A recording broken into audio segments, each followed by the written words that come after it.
बड़ी हैरान करने वाली घटना है। सुनकर आपको ये लगेगा कि ऐसा बिल्कुल नहीं हो सकता, भला ऐसा कैसे हो जाएगा, लेकिन ये घटना बिल्कुल सच्ची है।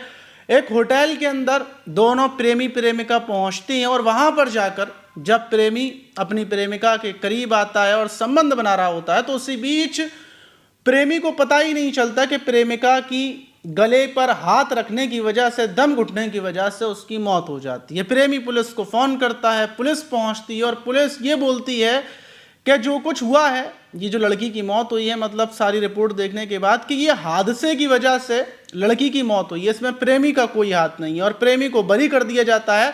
लेकिन कुछ ही महीनों के बाद इस घटना की फॉरेंसिक रिपोर्ट आती है और फिर पता चलता है कि वो एक नॉर्मल तरीके से हादसा नहीं था, बल्कि वो हत्या थी। और फिर पुलिस जो आरोपी है उसके ऊपर केस दर्ज करती है। लेकिन ये घटना कैसे हुई और पूरा मामला क्या है, कब का है, वो आपको मैं शुरू से बताता हूं। तो दोस्तों, मेरा नाम माज है, उम्मीद है कि आप सब अच्छे होंगे, सुरक्षित होंगे। और सोमवार को मुंबई पुलिस का एक बयान आता है। मुंबई पुलिस बताती है कि मार्च के महीने में जो कपल्स, इसराइल का जो कपल्स यहाँ पर इंडिया घूमने के लिए आया था, और उस टाइम पर उसमें जो लड़की की मौत हुई थी और जो लड़का था, जिस लड़के को वापस इजराइल जाने दिया गया था, वो लड़का मुजरिम है और उसके ऊपर एफआईआर दर्ज की जाती है। और उस लड़के को इजराइल में, मतलब एफआईआर दर्ज होने के बाद इजरायली पुलिस से संपर्क किया जा रहा है। अब जब ये खबर आती है तो हर कोई जानना चाहता था कि आखिर उस टाइम पर कैसे बरी कर दिए गए और पूरा मामला क्या है। तो मुंबई पुलिस बताती है कि मार्च के महीने में जो साउथ मुंबई है, वहाँ का कोलाबा इलाका है, और जो इजराइल से एक कपल्स आया था। जो कपल्स आया था उसमें लड़के का नाम याकूब था, जिसकी उम्र लगभग 20 साल थी, और उसके साथ में उसकी प्रेमिका थी जिसकी उम्र 19 साल थी। ये लोग साउथ मुंबई को घूम रहे थे, अलग अलग जगहों पर घूमते फिर रहे थे, और उसी बीच ये कोलाबा इलाके को घूमते हैं और मार्च के महीने में वहीं पर एक रूम लेते हैं, रूम को बुक करते हैं, और वहीं पर दोनों कई दिनों से रुके हुए थे।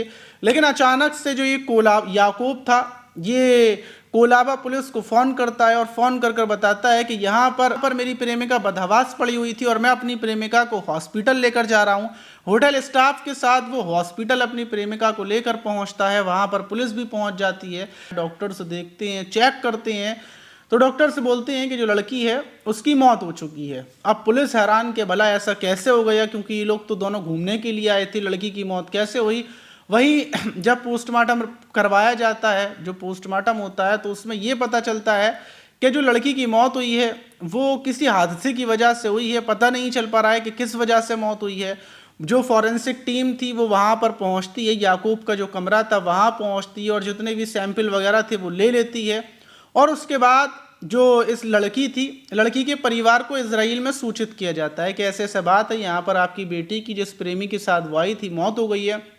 फौरन जो परिवार था वो इंडिया पहुंचता है और लड़की की बॉडी को लेकर फिर ये वापस इजराइल जाती हैं। यहाँ पर जो मुंबई पुलिस थी, ये जो लड़का है उसको क्लीन चिट दे देती है कि मतलब कोई तुम्हारे ऊपर कोई आरोप नहीं है, तुम्हारी वजह से नहीं गई है। लड़की की मौत कैसे हुई, एक मतलब हादसा ही है।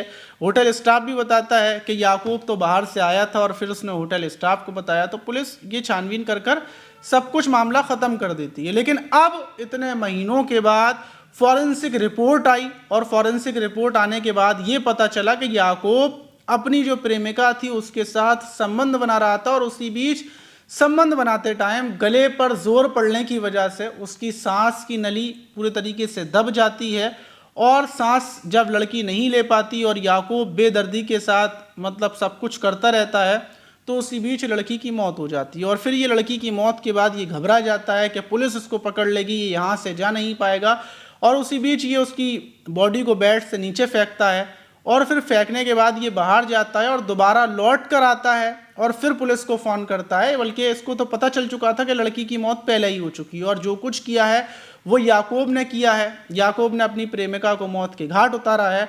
ये पुलिस फॉरेंसिक रिपोर्ट में पूरा मामला खुलासा होता है और उसके बाद पुलिस याकूब के ऊपर एफआईआर दर्ज करती है और जो लड़की का परिवार है उससे कांटेक्ट कर उनको बताती है कि आपकी बेटी कोई हादसे की वजह से मौत नहीं हुई थी, बल्कि उसकी हत्या की गई थी। और इजरायली पुलिस से कांटेक्ट किया जा रहा है। अभी जो याकूब है वो इजराइल में है।